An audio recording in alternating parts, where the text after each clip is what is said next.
My ex texted, "You'll never see the kids again. I'm taking them away." I immediately contacted the authorities, provided all evidence of their unlawful action, and an Amber Alert was issued. Within hours, my child was safe and my ex was in handcuffs, trying to explain themselves to the cops. 32 female, am writing this now because I'm running on fumes and adrenaline, and I need to process what happened last night. My ex, Nathan, 34, and I have a 5-year-old daughter, Emma. Our breakup was messy a year ago. We have a temporary custody agreement, 70-30 in my favor, his weekends clearly defined. Last night was his scheduled drop-off, 7 p.m. He was late. By 8 p.m., calls went straight to voicemail. My stomach was in knots. Then at 8:15 p.m., the text landed, "You've pushed me too far. You'll never see Emma again. We're gone. Don't bother trying to find us." My blood went ice cold for about 3 seconds. Then, something snapped into place.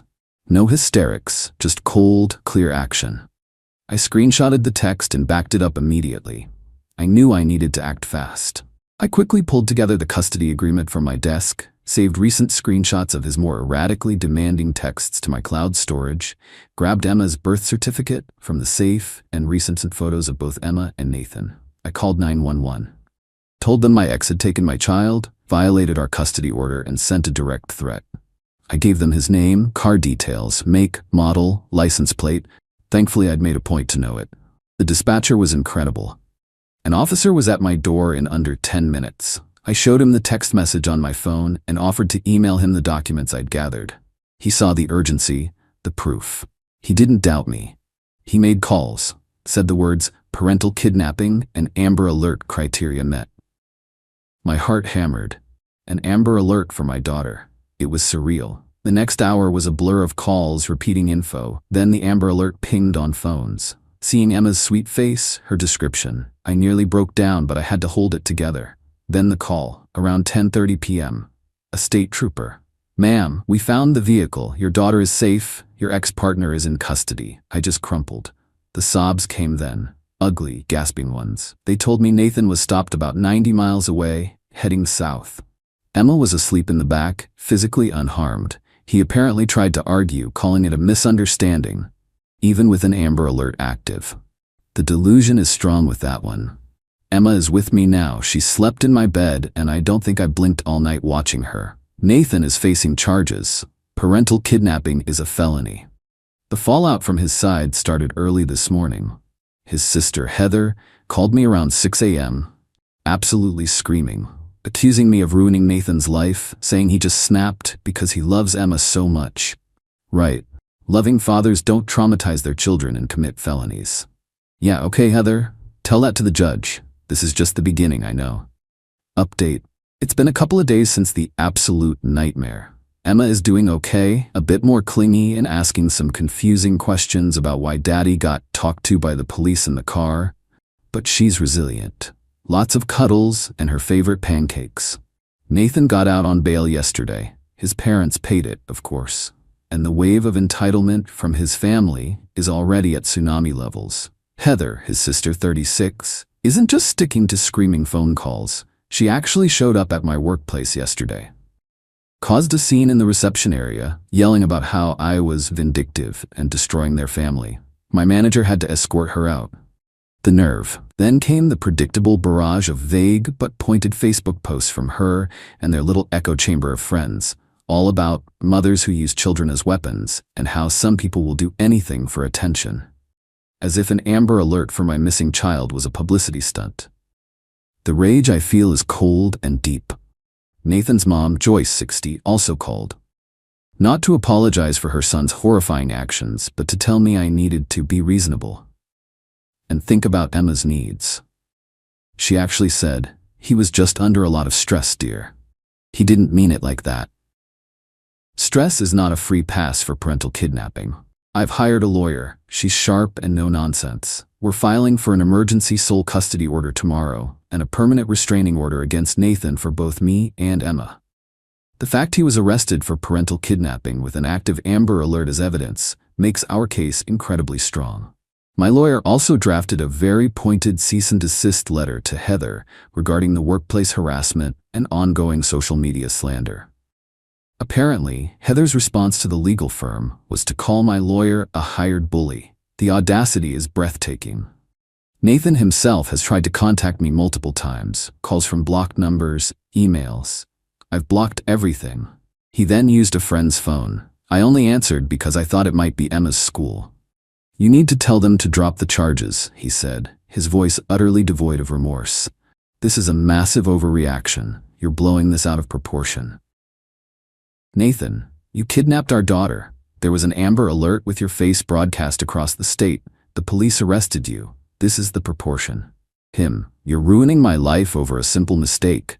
I was just going to take her on a little impromptu trip. You're always so dramatic." "A trip you announced by saying I'd never see her again? A trip that involved fleeing in the middle of the night? Save your excuses for the authorities, Nathan." I hung up. He's not sorry he did it. He's only sorry he got caught. They genuinely believe he's the injured party here. This will be a battle, but I started it by protecting my child, and I intend to finish it. Update. Quick update because things are moving and my head is still spinning. The emergency sole custody order was granted.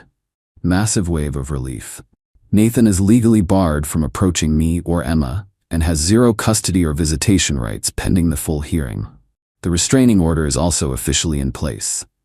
These are small steps, but they feel like huge victories right now. Naturally, Nathan and his cheerleading squad didn't take this lying down. The entitlement just found new, uglier avenues. Heather launched a GoFundMe campaign for Nathan's legal defense against a malicious parental alienation campaign. I wish I were joking. She's painting him as a devoted father being victimized by his unstable ex, conveniently omitting the felony kidnapping part. The page had a ridiculous goal of $10,000 to fight for justice. Some of their friends actually donated. It's mind-boggling. My lawyer is already looking into options regarding that little stunt. Then Nathan, presumably on his lawyer's advice, filed a counterpetition. His claim? That I am an unfit mother. He alleged instability, neglect. This, while IWFH and my entire life is structured around providing stability for Emma, especially after he detonated our family. He even managed to get some distant cousin I've met maybe twice to provide a statement saying I seemed a bit stressed at a family barbecue 3 years ago. Seriously, that's the best they have? His lawyer is also trying to argue that his threatening text message was sent in a moment of extreme emotional distress and taken out of context. The context of him then abducting our child and driving off? Right? Then came the Child Protective Services call. My heart plummeted. Nathan or Heather had made an anonymous complaint, alleging neglect. The sheer maliciousness. Thankfully, the caseworker who visited was professional and understanding. I walked her through my home, showed her Emma's happy artwork, her well-stocked room, the food in our pantry. I calmly explained the ongoing situation, providing her with the police report number from the kidnapping and the Amber Alert details. She could see it for what it was, a baseless retaliatory claim. She assured me the case would be closed as unfounded. But the stress, the violation of them weaponizing CPS like that, it was sickening. For a dark moment, that cold fear returned. What if their manipulations actually worked? Then I took a breath. I have truth. I have evidence. They have audacity and lies. The full custody hearing is scheduled for early December. Nathan's criminal arraignment for the parental kidnapping is next week. I'm documenting everything. Every unhinged email, every slanderous social media comment from Heather, every suspicious hang-up call. My lawyer says it's all building our case. It's exhausting. Some days I just want to hide. But then I look at Emma, drawing a picture of the two of us under a huge rainbow, and I know exactly why I'm fighting. She deserves peace. She deserves safety. And Nathan? He deserves every single consequence that's heading his way. He built this mess. He can lie in it. Update. It's over. Well, the biggest legal battles are anyway. The custody hearing was last week. Nathan and his lawyer tried their best to spin his narrative. The panicked mistake by a devoted dad. They even brought up that ridiculous statement from the distant cousin about me being agitated.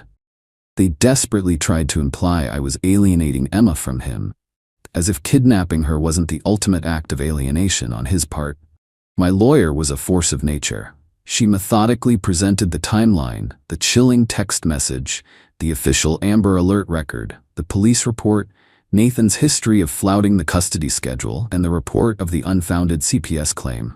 She even had printouts of Heather's delightful social media campaign and the GoFundMe, which the judge looked at with visible disdain. Nathan had to testify. Under oath, he admitted sending the text, admitted taking Emma without my consent, admitted to driving off. He lamely tried to claim he was planning to call me eventually. The judge cut him a look. After the Amber Alert was issued, Mr. Miller, the silence was telling. The cross-examination was surgical. My lawyer dismantled his every excuse. Heather was in the gallery, practically vibrating with indignation. His mom, Joyce, even tried to stage whisper, "He's a good boy," before a sharp glance from the bailiff silenced her. The ruling, sole legal and physical custody of Emma. For me, permanently. Nathan gets supervised visitation, twice a month, for 2 hours each session at a designated secure visitation center. He has to bear the full cost, which is around $75 per hour, himself. And even that is contingent upon him completing a comprehensive parental anger management course and a psychological evaluation. The judge didn't mince words. She called his actions reprehensible, profoundly selfish, and stated they demonstrated an alarming lack of judgment and respect for the rule of law and the well-being of his child. Any further missteps, she warned, would have far more severe repercussions. Nathan looked stunned, like he genuinely couldn't believe this was happening to him. Heather stormed out of the courtroom, muttering about gross injustice. Good riddance.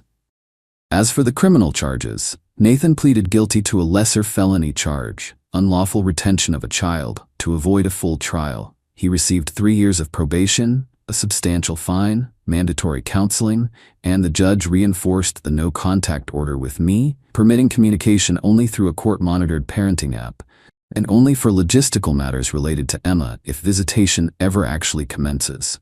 Any violation of his probation means immediate jail time. His arrest photo? Public record. The Amber Alert with his name and face? A permanent digital stain. That should make his future endeavors interesting. Oh, and Heather's GoFundMe? It was reported by numerous people. Thank you to anyone who might have flagged it. And was eventually taken down by the platform for violating their terms of service regarding funding for individuals involved in illegal activities and misrepresentation. Her subsequent complaints about her freedom of speech being violated were, shall we say, music to my ears. So yes, justice. It's not always swift and the system isn't perfect, but it worked. It worked because I refused to be a hysterical victim, gathered my facts, and acted decisively. Emma is doing remarkably well. She started art therapy and sometimes says, "Daddy was very naughty and made bad choices." It's an understatement, but it shows she's processing. We're both healing. I feel lighter, like a crushing weight has been lifted. The road ahead is still long, but the major threats are neutralized. He can't use Emma as a pawn anymore. He can't terrorize us. The aggressive entitlement from his camp has significantly dwindled. Funny how the stark reality of a judge's ruling and the tangible threat of jail can do that.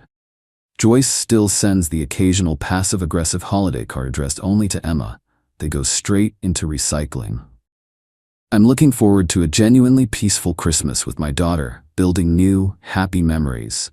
Nathan thought he could just take her and bulldoze his way through any consequences. He severely underestimated me, and he severely underestimated the law. He didn't just lose custody. He lost the chance to be a real father to Emma through his own destructive actions. And that, ultimately, is the most profound consequence of all. Thanks for letting me share this journey. It truly helped to write it all out. Onwards.